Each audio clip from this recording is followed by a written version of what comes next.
What's going on, everybody? Judd Burdon here with Asphalt Kingdom here in Charlotte, North Carolina at the NPE 2023 here at the Convention Hall.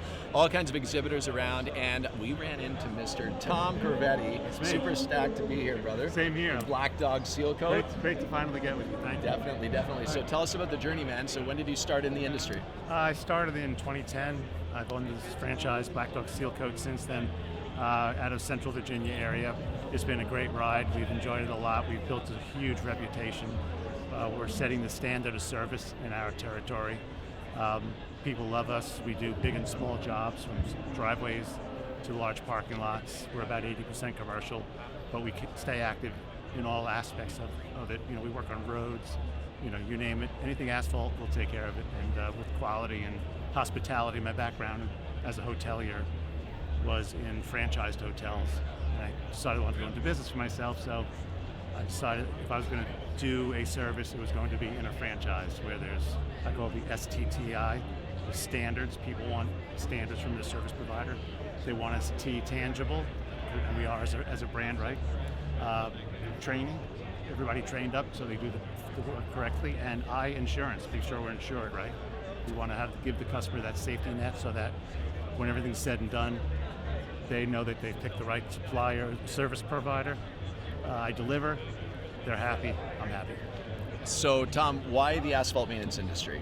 Because I think I decided to go into it back when, in 2010, because I felt, as I was looking around at different small businesses, I felt there was a niche to be filled with service. Being a hotelier background, hotel sales and operations, I felt that there wasn't service properly given in this industry.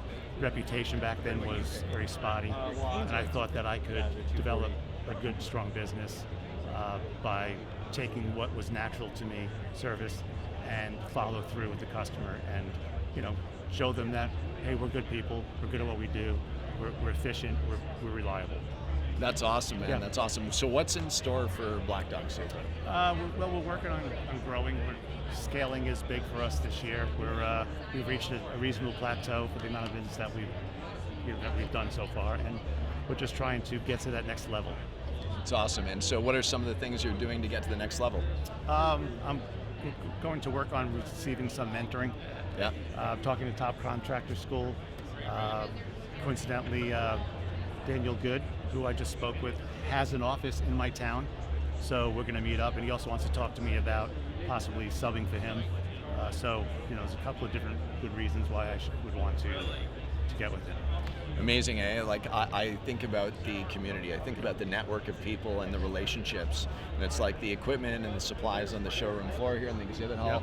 I mean, the reality of it is that's a byproduct. It's not truly what's going to create the success, right? The success comes from the solid relationships that are forged and that they're built and nurtured over time, so that ultimately end up winning together. And I think that as an industry, we have a responsibility of these kind of communications, and you watching this right now, same thing. You have a responsibility to pay this forward and share this video and to be able to help other people feel like they're not alone, because it's not really fun feeling alone. No, it's not.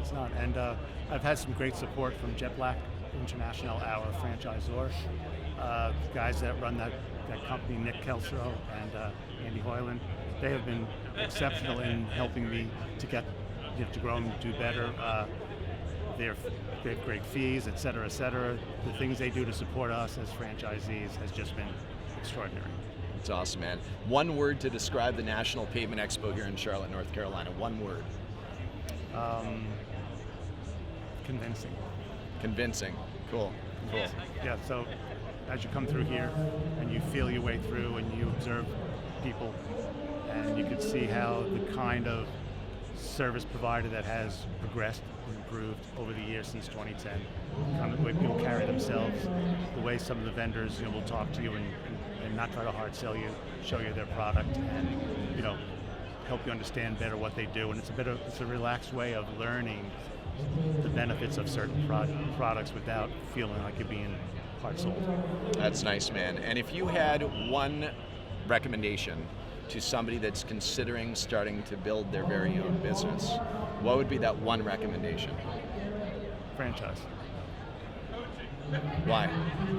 Because they've been there, done that. You get set up with the equipment you need, the training you need. When you hit the ground running day one, you've got everything you're looking for to get started. You have people who've been there, done that. They've made all the mistakes in life in the industry, so they coach you through it. You get to develop relationships with them and get their support, and it's just been a really good experience. So that if you're going out there and you're trying to start something new, the mere fact that you're out there biting the bullet and doing something that you may have thought about or dreamt about for many years, and you say, okay, I'm going to go into business for myself, I'm going to do it. And then, all right, what do I do? I think I want to do this. I think I'm going to do this industry. I don't even know where to start. And that's the benefit. And that's like what you do for people is tremendous. You're like a franchising yourself. You know, the support you give people online, the subjects you cover from equipment to products to sales and service and so on. It's like everybody that doesn't have a franchise to turn to, you're the man. Thank you, man. I appreciate that. I appreciate that. And truly, it's our responsibility. It's our obligation as people who are experienced in the industry to be able to pay it forward and share. If we're not doing that and we're keeping it just for ourselves, then we're not really going to improve the industry to make it more attractive for you, to make it more attractive for us, for hires, for facility managers, property managers, and property owners. I know, Ricky, I've said this probably 10 times, right? Like it's the same thing. It's like we have to work together to improve the industry. And how do we do that? By providing people with the right guidance, the right tools, the right resources to ultimately get started on the right foot, and then to be able to scale. And I would agree that having a platform and a community is absolutely instrumental in building success. So I appreciate what you said there in regards to franchising. I think you're right. Well, it comes down to one thing: giver's game. Giver's game. That's awesome. Cool, man. Well, I appreciate your time very much. Really very, appreciate very your much. time. Thank and you so much. Keep in touch with I will, everything, man, and we'll make sure. And can people find you on social media? Yep. Yeah? On Facebook? Facebook, yep. Instagram? You on Instagram? No. You're going to be. I will be. So you can find him on Instagram as well, because he's going to go set that up. Give me a couple days. There you go. Cool. All right. Thank you. Here we are, National Pavement Expo 2023, coming to you from the showroom floor right here in Charlotte, North Carolina. Awesome. Thanks for tuning in. Thank you very much. Really appreciate it. Thank you, Ricky. Thanks so much. Really Of course. appreciate it. Yeah, of course. Pleasure, brother.